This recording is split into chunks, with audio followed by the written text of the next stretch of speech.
Tatakbo raw si Senator Risa Hontiveros kung siya ang pipiliin ng oposisyon na maging standard bearer.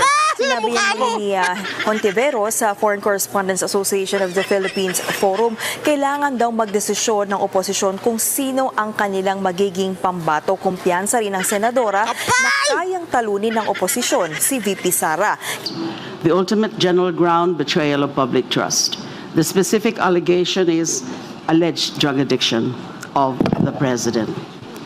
And again, I would point out to certain sub-allegations and refute their insufficiency.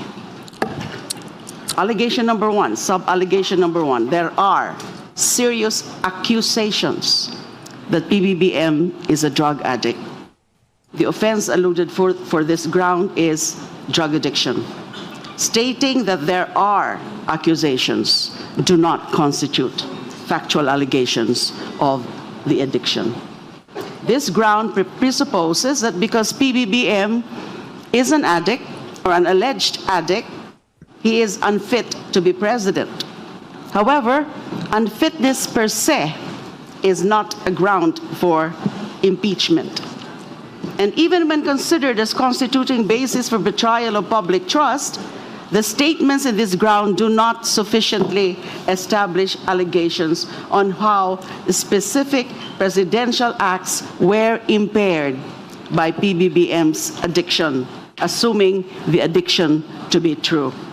Second sub-allegation, Senator Amy, the sister, admitted or alleged or announced that PBBM is a drug addict. Again, this is not a factual allegation, but a conclusion that because Senator Amy admitted or announced that PBBM is an addict, then he must be an addict. The most that can be made out of this ground is that there was... Ganito sila kumain ng tae. Umantakin mo ha. Dati talagang dirin-diri sila kay Marcos. Ngayon, grabe pinagtatanggol talaga nila. Literal. Binablock nito ni De Lima yung impeachment dahil sinasabi niyang hindi sapat eh. Yung pagbibintang hindi sapat yun. Kaya hindi totoo yan. Ang lupit ano? Wala ka nakakita ng dating talagang anti-Marcos ngayon. Wow! Kulang na lang talaga. Mag-abang ka sa puwit at saluhin mo yung ano eh. Betrayal of the public trust because of PBBM's failure to disclose his addiction. However, the recital of allegations to this ground is still insufficient in terms of showing the nexus. Kasi yun po importante. The nexus between the facts raised or alleged and betrayal of public trust. Public accusations of PBBM's addiction, Senator Imy's claim of PBBM's addiction, PBBM's refusal to submit to a drug test, and his silence on accusations of being an addict still do not constitute the factual allegations necessary to satisfy the legal exercise in the formulation of causes of action that, assuming that they were all true, they establish betrayal of trust. Another sub-allegation is the PBBM is a drug addict because he refuses to submit to a drug test. Again, this is a conclusion and not a factual allegation. Nasabi ko na rin po, that kind of an allegation is still insufficient. The fact that he refuses to submit to a drug test. Another is by being silent. Sabi sa complaint. By being silent on his drug addiction, PBBM betrayed the public trust. For me, Madam Chair, this is a non sequitur conclusion and not a factual allegation. Because the ground must not only state a categorical allegation that PBBM is a drug addict and that this impairs the performance of his mandate, but must also include a recital of the alleged acts, events, and incidents that support the same.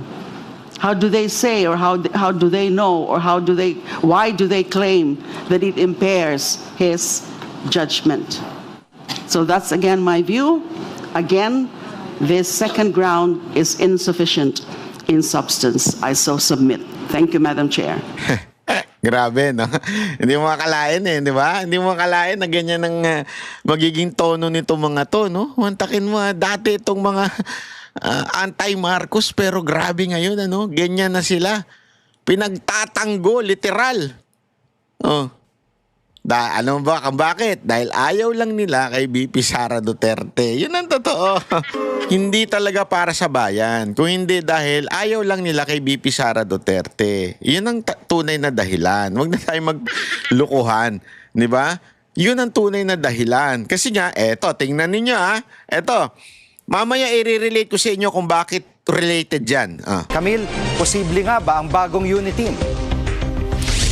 Jiggy, para kay Senator Risa Hontiveros, maaga pa para sabihing magkakaroon ng alyansa ang oposisyon at administrasyon para sa 2028 elections. Wala parang kumakausap sa oposisyon mula sa kampo ni Pangulong Bongbong Marcos. Pero kung umabot man daw sa ganitong punto, ay kailangan itong pag-usapan at pag-isipan mabuti ng oposisyon, lalo't magkakaiba sila ng nakaraan. Narito ang pahayag ni Senator Hontiveros.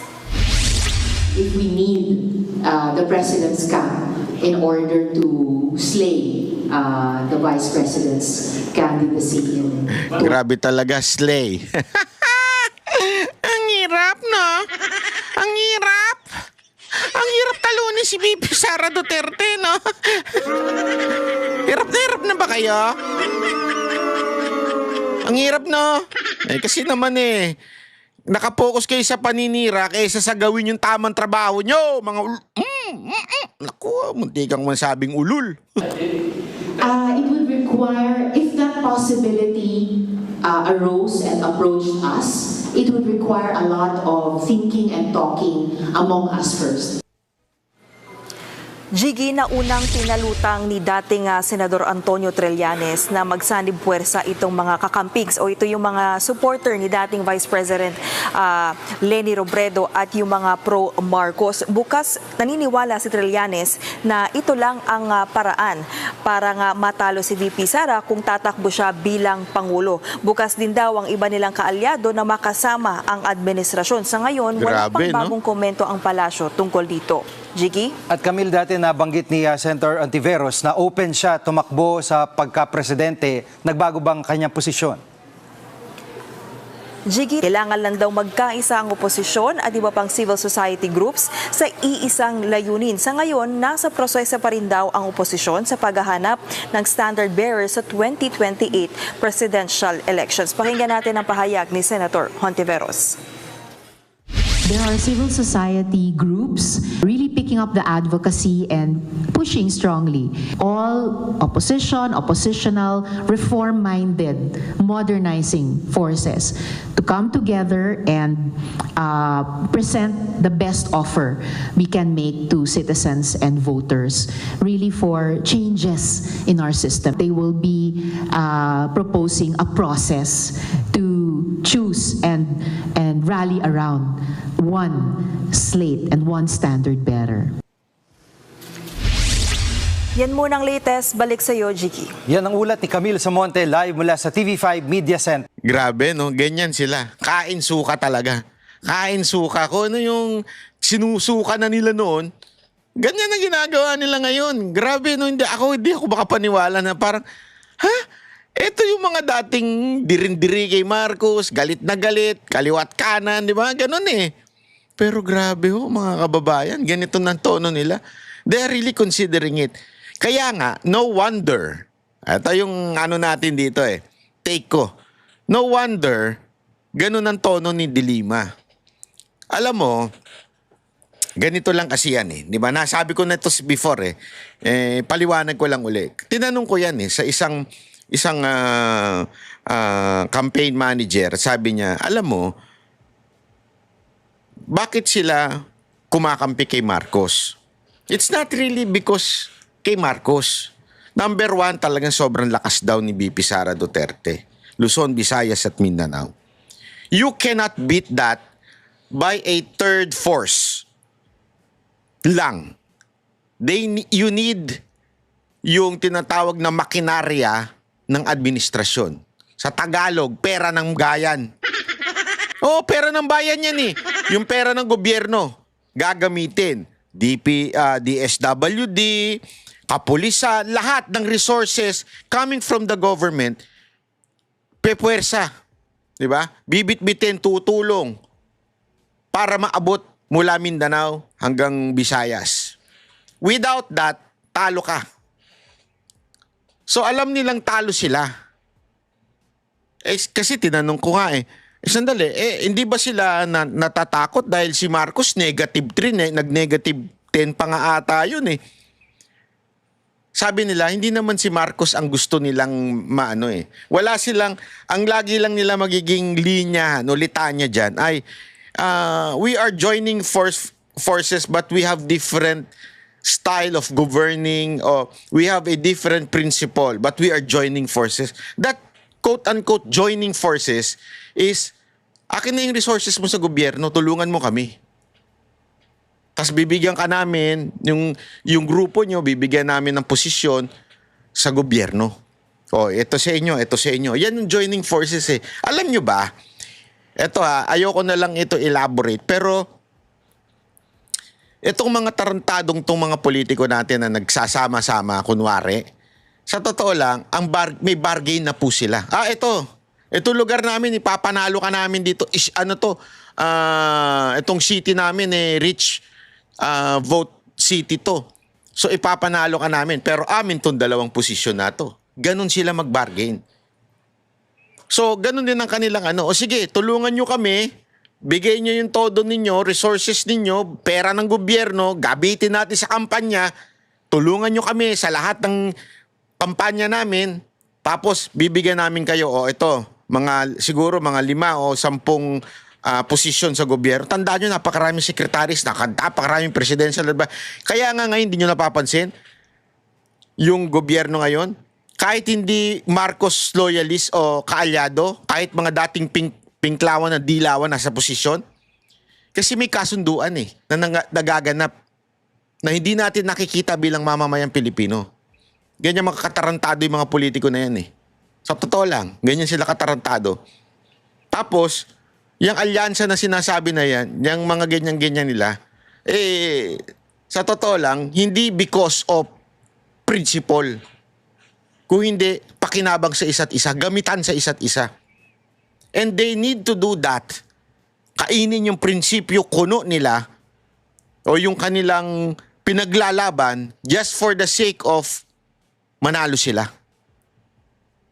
I mean, kung tinawag mo ng diktador yan noon, tinawag niyong magnanakaw yan noon, tapos makikipag-alyansa kayo, anong kagaguhan yan?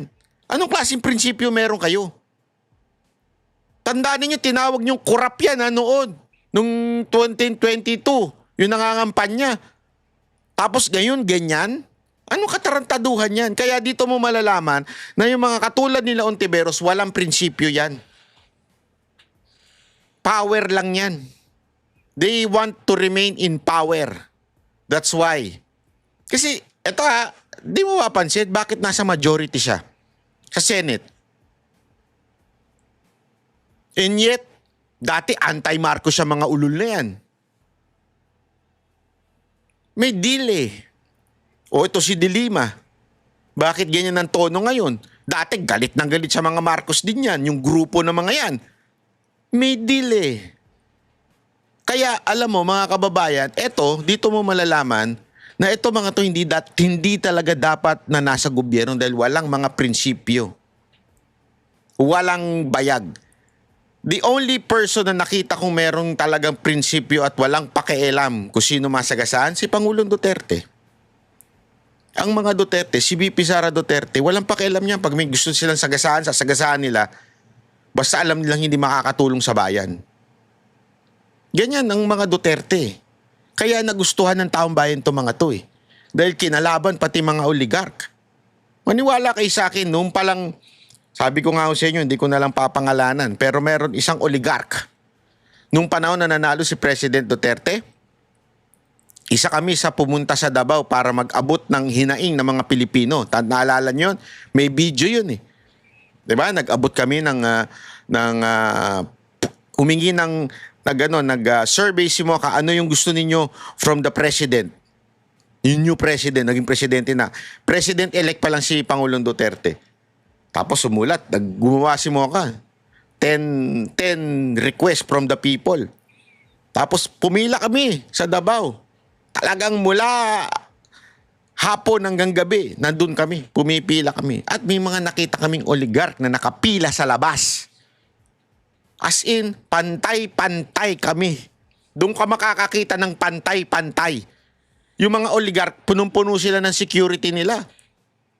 Pero pumipila sila sa labas. Kasi nga, walang ganun kay Pangulong Duterte. Pila ka dyan. Pumantay ka. Hindi pa pwedeng, pila ka. Ganun. Kaya nga alam nyo mga kababayan, sana yung mga ganitong tao, wag natin bigyan ng tsansa sa 2028. Mga walang prinsipyo itong mga ito. Pag ipapasok na naman natin to, ilan pa kaya i-compromise nilang prinsipyo para lang ma-retain sa kapangyarihan? Ganyan ho yung mga yan.